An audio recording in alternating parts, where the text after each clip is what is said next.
Today we are welcoming Julie Sundelbach. She is a doula. She's going to chat with us about supported birth care and what services doulas can offer to pregnant women. All right, so hello guys, good evening. Like she said, my name is Julie Sundelbach, and I am a doula here in the Aurora area.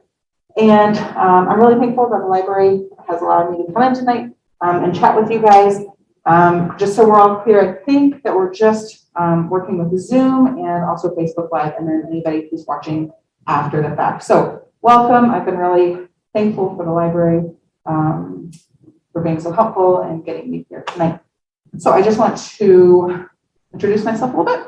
I am a doula working here in Aurora and surrounding areas with Grace, Peace, and Joy Doula Services. I live just like 2 minutes away from the library here in Aurora. We've been here for 9 years. I am married to my husband, Brian, who I really like. He is a pastor down the street at Village Baptist Church. And then I also have 3 kiddos. So I've got Leo, who is 10. He'll be going into the 5th grade in just a couple of days. He likes basketball and skateboarding and playing with his friends and reading and tormenting his sisters a little bit. And then our daughter, Allie, she's 8, and she will be going to 3rd grade. She also likes reading and gymnastics and playing with friends and tormenting her siblings a little bit. And then our final daughter, Ayana, she is a ball of fire. She loves everything purple and purses and high heels and tormenting her siblings, right? So those are our kiddos. We love them dearly. I just started working as a doula. I started my business last year during the pandemic. What better thing to do, right? Than to start something.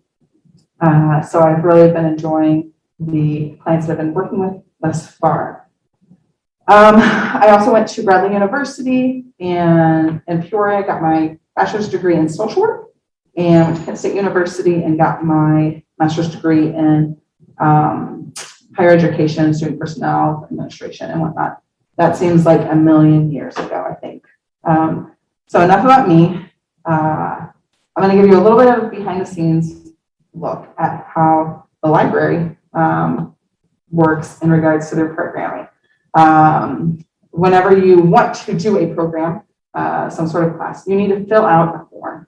And what they ask of you is for you to look over their pillars and their vision to see if what you are doing aligns with what they are going to do, which I love when an organization has something that they are working towards and are diligent in making sure that what they have coming in fulfills those goals and visions, right? So let me read to you what their vision is here at the Aurora Public Library, where Aurora comes together to discover, create, connect, and succeed.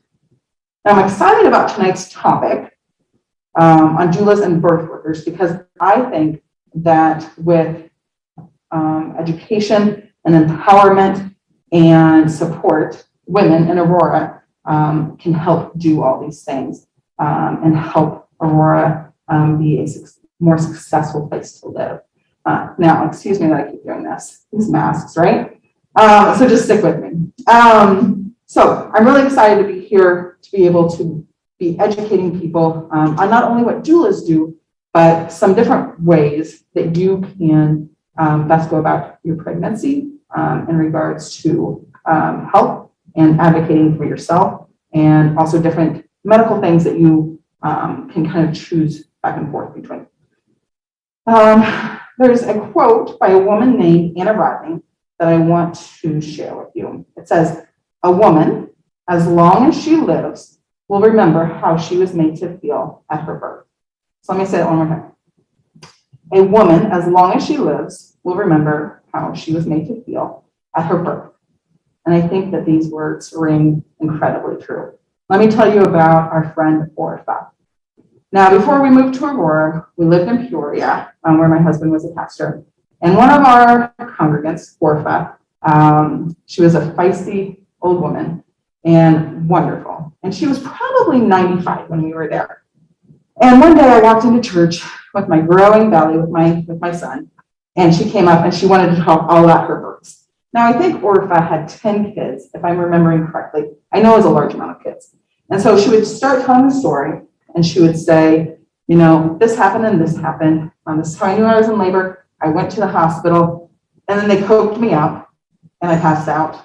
And then this happened and this happened and this happened after I woke up. And so she went through probably not all 10 births, but she went through several birth stories with giving me full information. And then they poked me up, I passed out. When I woke up, this and this and this and this happened. Now, luckily for us, some of the medical situations have changed, and we're not poked up so much anymore. But what's significant about Orpha's stories is that she remembered, right? And so she was 95 maybe at the time, and I'm guessing she probably had not birthed any children probably for 50 years. That's my guess, you know. So a woman who hadn't done something for at least 50 years probably could remember things so very specifically, right? And it's because women remember how they're made to feel whenever they give birth, right? It is one of the most significant times if a woman chooses to have a baby. It's one of the most significant times in her life because it changes you from that point forward, right? You're not just one single person, you are now a mom, and that just changes you. So it is my hope and it is my goal that women in Aurora feel empowered and educated and cared for and loved as they are in one of the most significant points in their lives and one of the most vulnerable points in their lives, okay? Now, I don't think, so we'll just keep going. If there are any questions, feel free to add them in, and we will come back to them, and I'm happy to answer anything. As we look at birthing, a lot of times, if you're a first-time mom, maybe a second-time mom, you will go through a prenatal birthing class. A lot of times people recommend this, right? It's a little bit different now with COVID because, you know, people are not going to places. But you are often recommended to go to a birthing class because there's so much to learn in such a short amount of time. Really, 9 months is not super long. Now, once you get to your third, fourth, fifth birth, you typically know what you're doing unless you go to a specialized class, like a Bradley class or a birthing class. And that kind of digs deeper into like really specialized things that you might want for your pregnancy and for your birth, rather. Now, this will not be a prenatal class. I don't have the time. Usually prenatal classes will run 12 to 24 hours where you do different chunks at different times. They've given me an hour here. So this will be non-comprehensive, right? It will just be a flyover of a few things that I think are important to start thinking about as you either are thinking about becoming pregnant or are pregnant. So again, just a quick flyover because y'all don't want to be here with me for the next 12, 16 hours, right? So some of the things that we're going to talk about, let me look here. We're going to talk about what a doula is and what she does, right? And then we will talk about different healthcare options and different provider options. Those can really impact your pregnancy and your birth. And then we will also talk about an acronym, BRAINS, and it is something that really is helpful as you are learning to advocate for yourself, both medically and really in any situation, I think. We will talk about creating a birth plan, and then I'll give you a couple of resources that you can look into on your own. So again, quite a flyover, but let's get started, okay? So what on earth is a doula? Again, I am trained through DONA, so Doulas of North America, and I'm not even quite done with my certification. I'm just finishing up that as well. So I didn't know what a doula was until a few years back, whenever girlfriend and I kind of were joking that we wanted to help people with their births, right? So a doula, strictly in the definition sense, is a Greek word that means female servant. And quite frankly, there's not really a better definition. A birth doula is someone, almost always women, So that's what I will be referring to as, who serves a birthing woman. She is trained, a trained companion and helper and support. She encourages and educates and empowers birthing women.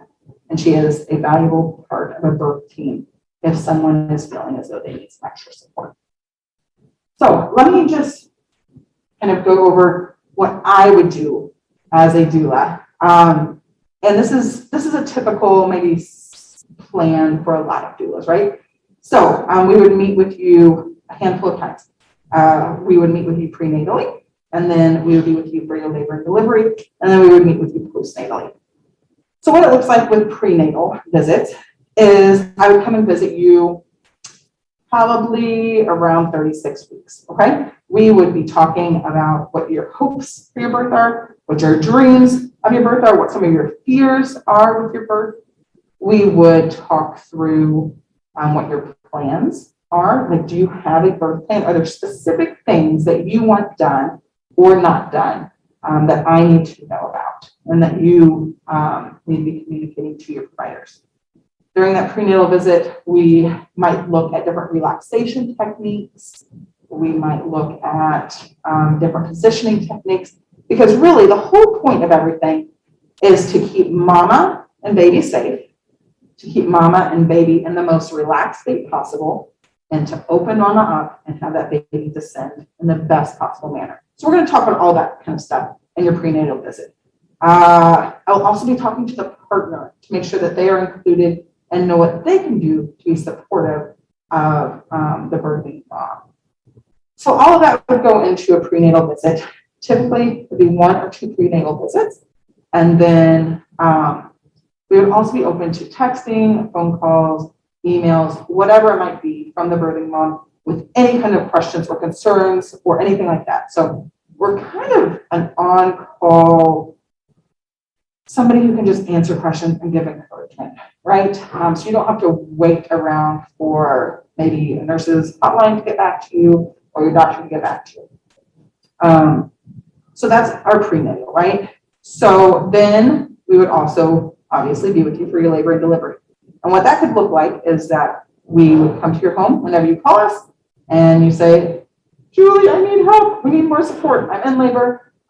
This is the real deal. I need some more support. So I would come to your house.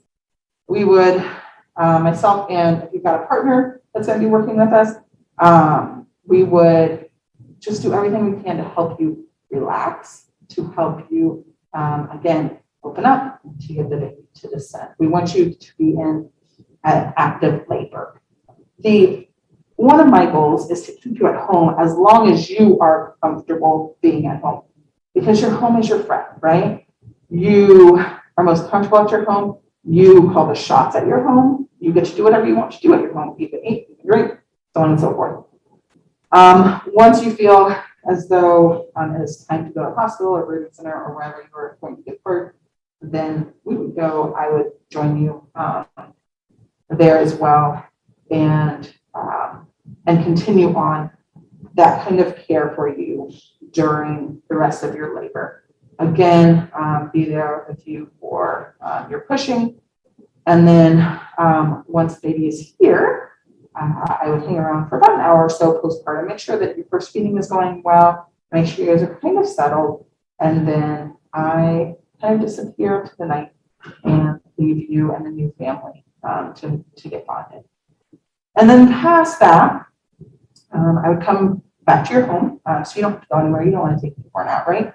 I would come back to your home, and we would chat about how your birth went, see how you're feeling. Sometimes when a new baby comes about, they're so sweet and cute. The mama and dad sometimes get a little bit neglected. So really, I am there to make sure that you are doing well, that you are eating, that you are drinking, that you are feeling physically okay and mentally okay. So we kind of go through that. So that is a flyover of what a doula would physically do with you, right? Now, let's get kind of practical here. Sometimes people get a little bit nervous or things get a little dicey on understanding why you might need one more person on your birth team, right? Because you've already got other people, you've already got support. So people are like, well, can't a nurse or a doctor or a midwife or my husband do all of that, right? So the answer is yes and no. Let's talk about our medical professionals first. So I have the utmost respect for doctors and nurses and midwives. They go through a ton of training, and training I have never had. And they are looking out for you, and they want what is best for you and your baby. Now, the thing that kind of is different between, let's say, nurse and a doula is that I have one objective. I have one client, I've got one responsibility, I have one allegiance, and that is to you. Whereas a nurse, although she's going to take really good care of you, oftentimes will have a couple patients at a time, and she will have different work that she's got to do and things like that. So she'll be in and out. I, however, will be with you the entire time. So also my allegiance, I've said this, is to you. Whereas nurses have to work under very specific structure, as they should, we have a little bit more room to work. Now, do we have to work within the system that you have chosen to give birth in? Sure, absolutely. But we have a little bit more wiggle room than, say, a nurse. Now, if we're going to talk about your loved ones, the people that know you best, the people that you count on for support, why can't they just do this? Well, let me read you a quote from a book called the Doula book from Kindle, Kloss, and Kindle. And it says, when two people share an emotional bond and an ongoing relationship, it is very difficult for that companion to remain continuously objective, calm, and removed to some degree from the mother's discomfort and fears, from the mother's discomfort and fears, or any danger to her. In most cases, and this can't be stated too often, the father will have the unexpressed but deeply felt question, will everything be okay? Also, a father often has had little or no experience with the birth process. So I think that partners are of utmost value, right? Whenever I am there, I get to be with you for a short amount of time. I kind of think of myself as a coach, and you guys are the team. I can help you with resources. I can help you create a game plan. I can help give you techniques for things, but you guys have to do the work. And at some point, I'm going to go home to my family, and you guys get to go home to your own family. And I want your bond and your connection to be even greater. So with that quote from the Doula book, it really is saying that oftentimes, when we love somebody, it is really hard for us to see them in pain. It's really hard for us to see them suffering. And when that happens, sometimes our actions reflect that. And sometimes our judgments reflect that. And so to have a third party who cares for you, but at a non-emotional kind of level, be that extra set of hands, an extra set of eyes, it's really helpful. So if we're going to talk a little practically, what do doulas do? So if you need to talk through some fears, a doula is just a phone call away. If you need some resources on different relaxation techniques, we have those. Do you need somebody to walk with you in early labor while your partner takes the older kids off to grandma's house? We can do that. Do you need twinkle lights for your room? We've got those in our bag too. Do you need a non-emotional person to bounce ideas off of to make sure that you're getting non-biased thoughts? We can do that. Do you need continuous encouragement? I'll be your cheerleader forever. Are your feet hot? I'll put your socks on. Your feet cold? No, I think I did that wrong. Are your feet cold? I'll put your socks on. If your feet are hot, I'll take your socks off. Cold and hot, constantly. I can do that. Does your husband need to go down and get a bite to eat because he's already been there for 12 hours? I will hang out with you, we'll stick together, and he can go and get replenished so he can come back up for the second half, right? He's not leaving, he just needs to make sure he's taking care of himself as well. If you have questions when you're 36 weeks pregnant and you just can't get a hold of anybody, hopefully we can work out some answers. We can put chapstick on you, get you more pillows, help your husband know how to massage their lower back as you're going through contractions, and so on and so forth. So again, the Greek word, female servant, is really what we are there to do. We are there to serve you in the best way that you need. Okay, so we've talked through what a doula is. Now, that's a lot of information. Does anybody have any questions out there in Zoom land so far? Okay, if not, we're going to go over and we're going to start looking at what your different options are for healthcare. Okay, so we've got three main options. So you've got a hospital, you have a birth center, or you have a home birth. So those are your three main options for your healthcare facilities, right? And then you've got three options for your healthcare workers, your practitioners. And that would be a doctor who works only within the hospital, a midwife who works within the hospital, and then midwives who work within a birth center and or a home birth. Okay, so let's talk about these things. Now, as we talk, for those of you who have already had children, you may already know this. For those who have not had children, you will probably get to know this very quickly. There is a lot of, sanctimonious feelings about what is right and what is wrong. There's only one right way, there's only one wrong way. If you don't do it that way, then you're a bad parent. If you have not felt that already, that is great. At some point, you will feel that, I imagine. So we've got three options, and people feel very strongly about these three options, okay? So your hospital, your birth center, and your home birth. So I want to just talk through some different facts about these places, okay? These have no moral value to them. They're just simply things about these places. And it is your job, and you and your partner's job, to put value where you and your family see fit. So let's talk about a hospital. What are some things that are just there, not bad, but just there? You will have more access to all the medical equipment that you could ever want. If you're giving birth in the Chicagoland area, the hospitals will have equipment. If you are a high-risk mom, a hospital will accept you. If you need a cesarean section, you would go to a hospital. If you want an epidural, you can get an epidural at a hospital. Oftentimes, hospitals bring a peace of mind to you or to your partner, because it's kind of a more traditional route here. If you need a medical induction, you can go to a hospital. When you go to a hospital, you will typically stay in the hospital longer. You will have less bodily autonomy because you have to work within their systems and their procedures. And because of that, you'll have less bodily autonomy. You will typically have more medical personnel walking in and walking out, walking through. Sometimes hospitals will have water options available for pain management.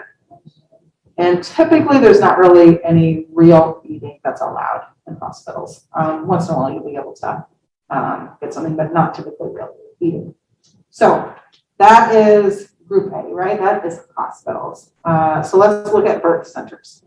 So birth centers would have a trained midwife, often tied with a hospital. So if you would need a transfer, it would be an easy transfer.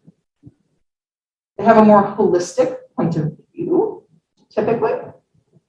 Birth centers are typically built and built with rooms in mind to keep them calm and quiet. You typically leave a couple hours after birth. So you will give birth, and then 2 or 3 hours you will be headed home. If you need an epidural, you cannot get an epidural If you need a C-section, you cannot get a C-section at a birth center. And if you are a high-risk mom, then they typically will not accept you at a birth center. You typically have more bodily autonomy. You can walk and move and squat and dangle or do whatever you want to do, right? They allow you to move around a lot. And then often, almost always, there's water available for pain management. So there's your column B. So that is your birth center. Now, if we're looking at home birth, column C, we've got some other things to look at. Again, they will use trained midwives. You aren't just going to have a baby at home. In fact, in most places in the United States, that is illegal to plan a birth without anybody there to oversee it. You will have comfort of your own home. Oftentimes, you'll need to rent equipment, such as a birth pool or anything else you might need. Obviously, there's a much more holistic point of view with a home birth. There's no traveling to or from the hospital or birth center. You won't do that mid-contraction. You don't have any option for an epidural. You don't have any option for a C-section in your home. And typically, if you are high risk, a midwife will not take you on for a home birth. You also must take into account where you live. So are you rural? Are you in an apartment? Do you have air conditioning? You can eat. It's your home. It's your rules. You can do what you want with that. You can have whomever you want in your home. They can come and go as you want them to. The midwife and crew come and set everything up, help you, tear everything down, clean up, and then you are alone. Social perception is not always the best with a home birth. And then you could also be further away from a hospital if a transfer is needed. So all of these things, like I said, contain no moral value. You get to place value on what is most important for you and your life. If this whole time you say, I want an epidural, that is what I want, then your decision is made for you, right? You're gonna go to a hospital and you get to enjoy the effects of an epidural. If you say, I want my older kids to be there to watch their younger siblings born, then a hospital is not where you're gonna go. You're typically gonna be at a home birth and maybe a birth center. But you see, these things have no moral value. They just have the value that you place on them and what is best for you and your family. So if you look at all those things, those are going to be one of your first steps in making decisions. Then your second thing is your provider. And you've kind of got three options for providers as well, like I had said before. You got your OB who works at a hospital, you got your midwife who works at a hospital, and then a midwife who works at a birth center or your home birth. Now, provider is super, super, super important. Because if you are not feeling cared for and listened to and validated during your 9 months of visiting them, then chances are you will not feel cared for, listened to, or validated during your delivery, right? And we want that for you. I go back to this quite a few times with clients, and I say, you are paying them a lot of money. If they are not doing things that is best for you and your family, then choose somebody else. My last client, she wanted to do a VBAC, okay? So a VBAC is a vaginal birth after cesarean. She had one child already, and she had a fairly traumatic C-section, cesarean, and she did not want to repeat that. She wanted to try to have a vaginal birth. Great. She had no physical reasons why she couldn't. So she told this to her OB, and her OB said, well, okay, we'll see what we can do, but I can't guarantee you anything. She was like, okay, well, I guess he knows best. And so she just kind of kept having this nagging thought. She was like, I don't know if he's really supportive. And so she hired me, and I said, look, if he's not supportive now, most likely he's not going to show you a ton of support come your labor and delivery. So maybe you should start looking for some other people. It's your choice, but maybe it might be a good option. So it ended up that she did go with somebody else. And I found out later that he actually had already scheduled for C-section. So to have already scheduled a C-section tells me that he probably wasn't super supportive of her VBAC. Now, her new OB, she didn't go with a midwife. She still wanted to go with a traditional OB doctor. And so when she spoke with him, he said, you know what? As long as you are doing okay, as long as your baby's doing okay, you can do whatever you want. You can stand on your head in the corner, which I would love to see a woman delivering standing on head. It doesn't work that way. But basically he was saying, you get to do what you want as long as things are going well. As long as you and the baby are healthy, and we're going to let you do this. Now, at her gestational diabetes testing, she tested positive. Her old OB, for sure, C-section at that point. And then she went in, and at 36 weeks, baby was breech. Feet down. We don't want feet down. We want head down. Okay? At 36 weeks, that's kind of a big deal. For sure, her previous OB would have said C-section. But this new doctor said, let's wait and see. Guess what? The baby flipped. So she had a beautiful 30-hour labor, hard, but she did it. And she had a VBAC, and it was a successful VBAC. And she would have never been able to do that if she had her previous provider. Now, is that previous provider good for somebody else? Quite possibly. Did somebody else maybe need a cesarean? Quite possibly. So you need to look for a provider that supports you and that listens to you and what you want and what you need. All right, guys, let's see where we're at here. How are we doing on time? All right. So we've talked about what a doula is. We've talked about where you can give birth, what your providers might look like. Now let's talk about advocating for yourself, okay? And you can put up that brains slide. So I don't know about you guys. I'm not the best at advocating for myself. I do a better job of advocating for my kids, but whenever it comes to me, especially in a medical setting, sometimes I get a little nervous because I know that they've gone through so much training and I know that they know what they're talking about, but sometimes I still feel a little bit nervous. So as I was going through my doula training, I was taught this acronym, BRAINS, and I think it's a super helpful paradigm shift for me and structure for me to think about things. So, great, that's up there now. Okay, so BRAINS, BRAINS, benefits, risks, alternatives, instincts, nothing, and space. So let's think about a medical procedure that I might have. Let's say I go in and I'm pregnant and they say, Julie, we need to do a Fluphernugan procedure on you. I don't know what a Fluphernugan procedure is, but let's just assume that that's what they're wanting to do on me, okay? Now I can say, okay, do it. You know what's best, just do it. I've never heard of it before. I don't know what it means. I don't know what I'm doing. But if the doctor says it, let's do it. So that's one option. And that kind of turns everything over to the doctors, okay? Now you've got a second option, and that is to start asking some questions. And so if we want to look at this framework of BRAINS, we can look at benefits. So when the doctor says you need, what did I call it, Fluphernugan? Is that what I said? If you need a Fluphernugan, I can say, oh, great. What are the benefits of that, doctor? And the doctor might say, well, the benefits of that is that you can do this, and you can do this, and you can do that. And I think, oh, those are great benefits. Those are the benefits that I want about.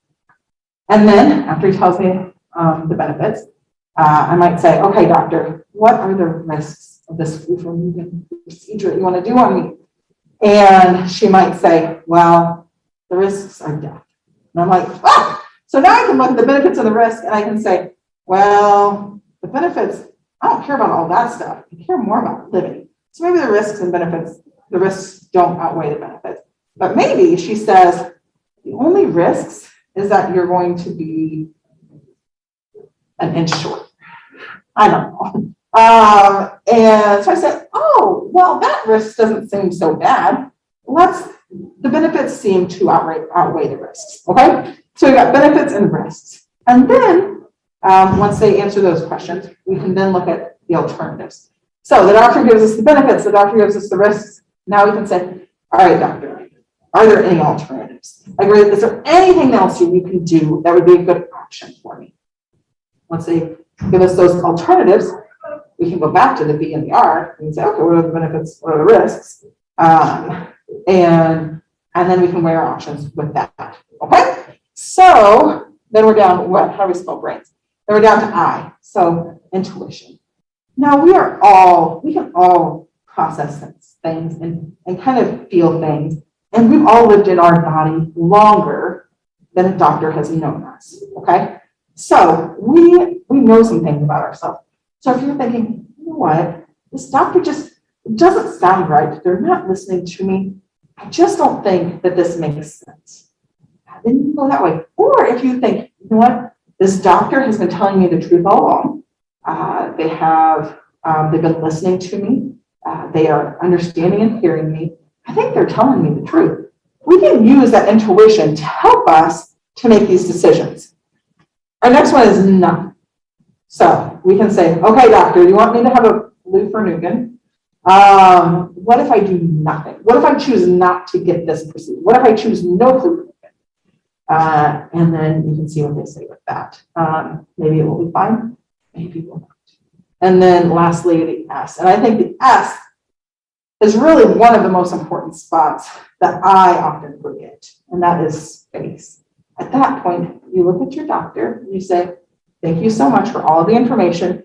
Can I please have 5 or 10 minutes, 15 minutes, 20 minutes with my partner or with my mom or with whomever, with myself to think about these things.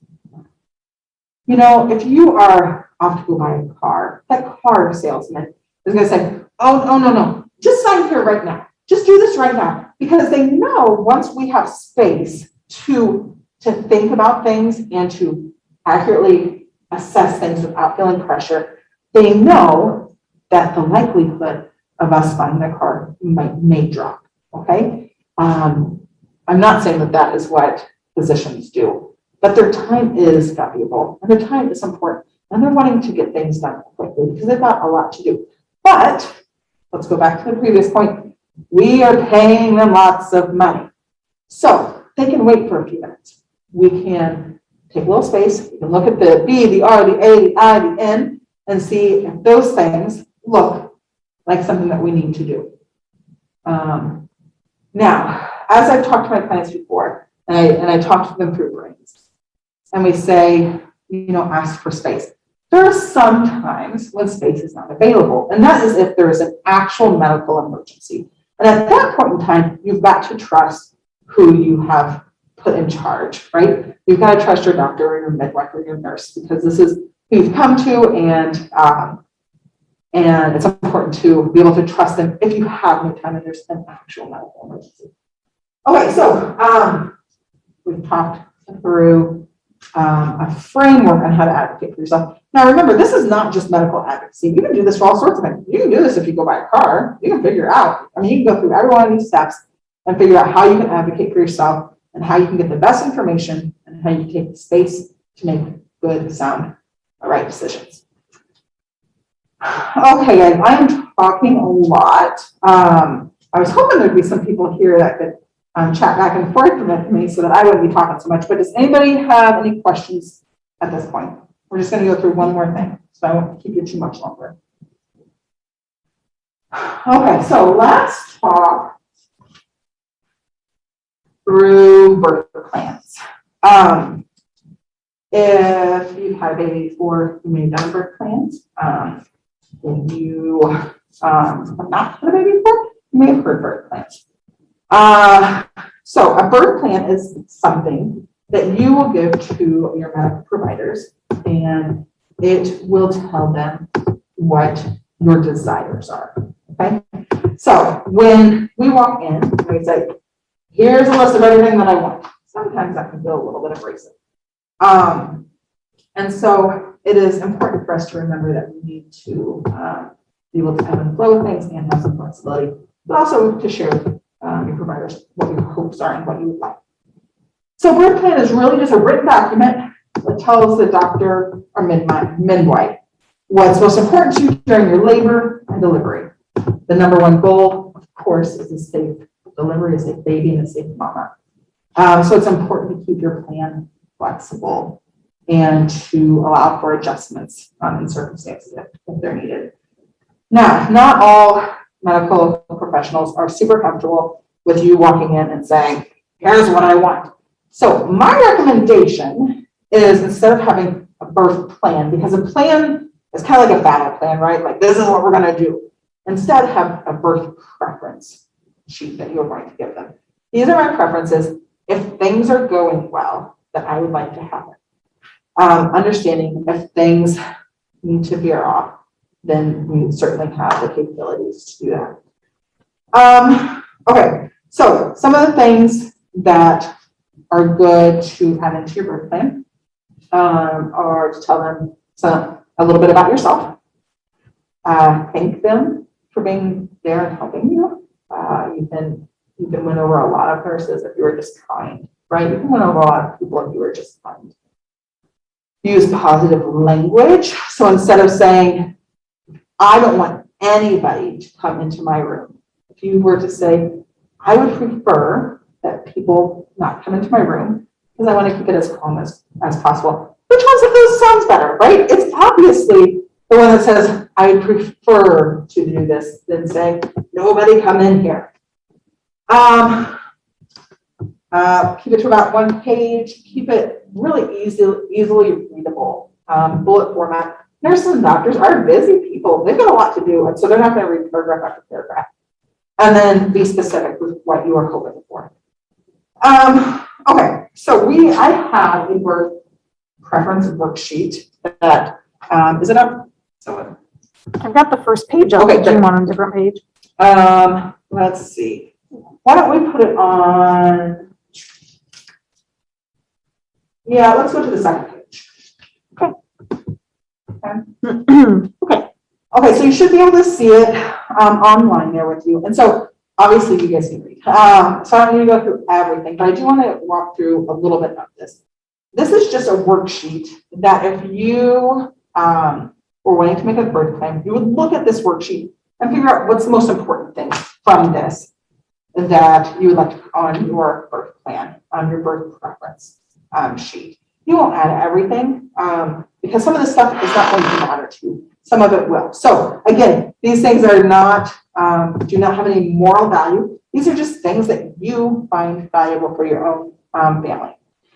So if you look at the top, it really just gives you the section that you're going to tell them who you are. So who your name is, who your primary caregiver is, who will be your support staff so they know who's in your room with you, including your doula. If you've had any other previous births or complications, if you've had a really traumatic birth experience, I put that in there so nurses know, doctors know not to be flippant on these certain subjects.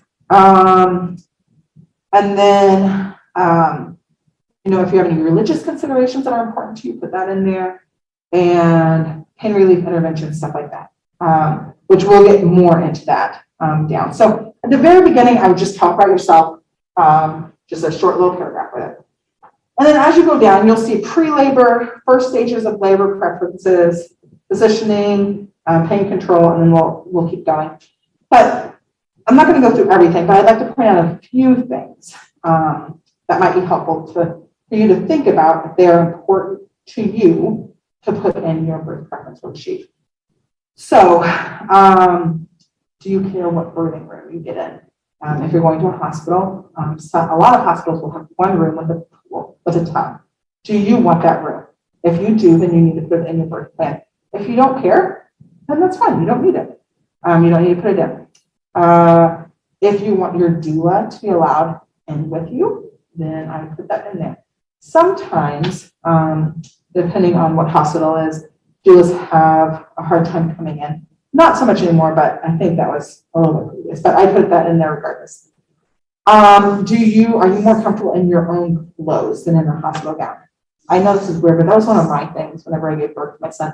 Like, I wanted to wear my own clothes as long as possible. So I think that was in my birth plan. Is there somebody that This is a little bit different with COVID, but as we are heading, hopefully someday, out of COVID times, if you don't want somebody in there, like if your mom stresses you out and you just don't want her in there, put that specifically in your birth plan. And those nurses are great, and they will make sure that she doesn't come in, okay?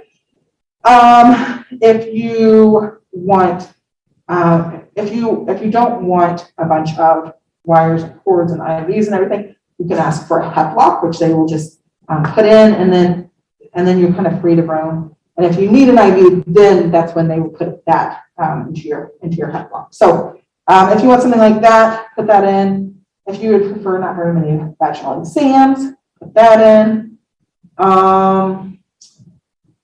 You know, there are different positioning things during contractions. You can ask them if they provide a birthing ball, a birthing stool, a tub, if you're allowed to walk around, all these things. If you want them, have them in. How about pain control? So if you want an epidural, put that sucker in there at the very top. Epidural, I want it as soon as I can have it. If you don't want an epidural and you're really cognizant of it all, then tell them you do not want anybody to mention an epidural. If you mention an epidural, then you can have one, but don't have any of the staff do it, right? If you want a bath or shower, you can put that in there, although that's you can kind of do that as you want. There's also different kinds of medications you could look up, so you could get a quick dose of some painkillers. They say it takes the edge off. I don't know if it really does or not, but instead of getting a full epidural, you can choose to go that route. Sometimes you can get like at the dentist where they do like a gas mask. So you just have to kind of look to see what your hospital allows and what kind of medications that they have. And if you want those things, put them in. Or if you don't want those things, tell them that too.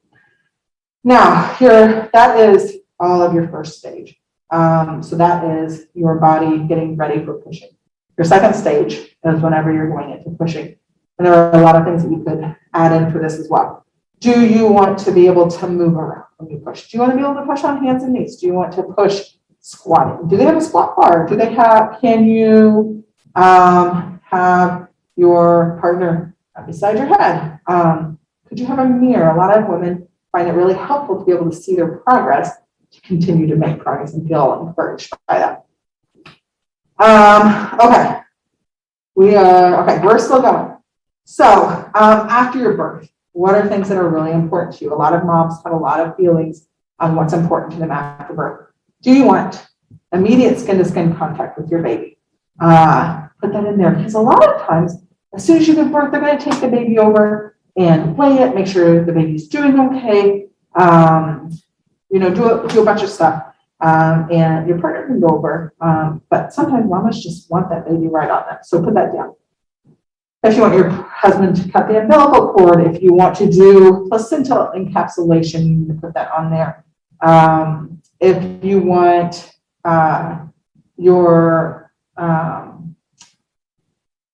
if you want to be able to keep your cord blood, you would need to put that in there.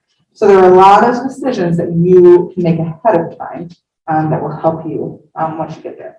Eye ointment, vaccinations, they do all of that at the very beginning of life. So you need to have those things figured out, because it's so quick after you give birth. And then you also need to have in there, if you are wanting to breastfeed, if you're wanting to formula feed, if you are okay with doing both. Again, these are just simple options. There's no moral value associated with these options. They just get to be your choice. Okay, and then obviously if you want a C-section, or if you are going to put anything in there about a C-section in case you end up needing one, I put in things like, I really would like my husband to be there, or I would like a gentle cesarean. So they can put up a plastic, like a see-through drape, so you can see what's happening when the baby comes out. So there are different things with that too. So if anybody wants a copy of this, feel free to write down your email address in the comments, and I will send this to you via email. I'm happy to do that. And that will just give you the ability to really look at like so many different things and options of what might be in there for you. Now, just one last thing, as I know our time is ended. So, 2 books.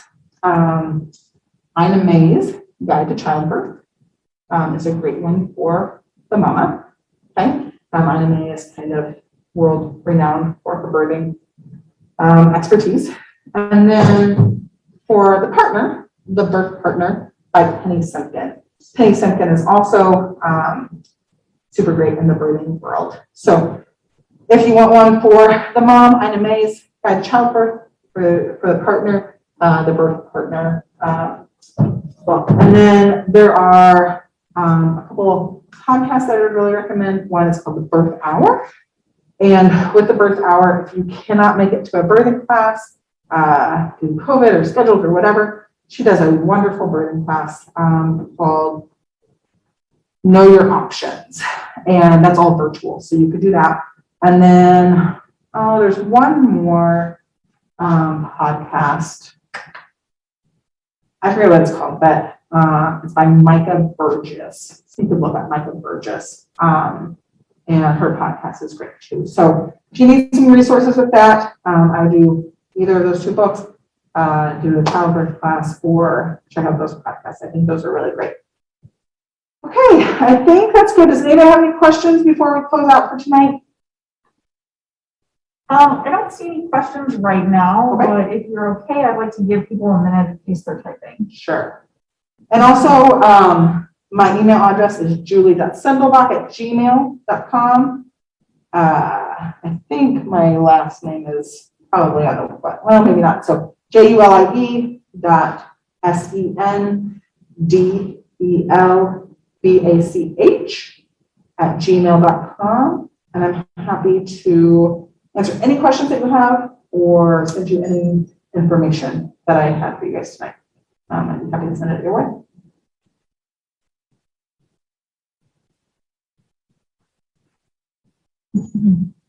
Okay. All right. I do see that we have a couple people watching on Zoom. So I'm going to give them just another minute in case they have any questions they'd like to type in.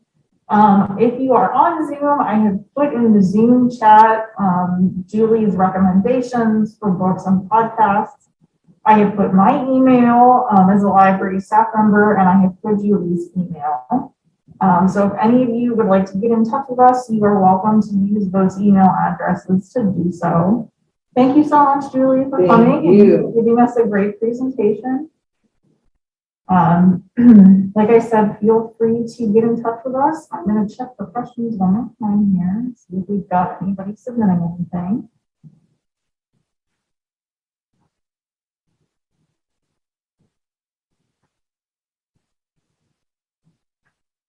I see people liking us on Facebook.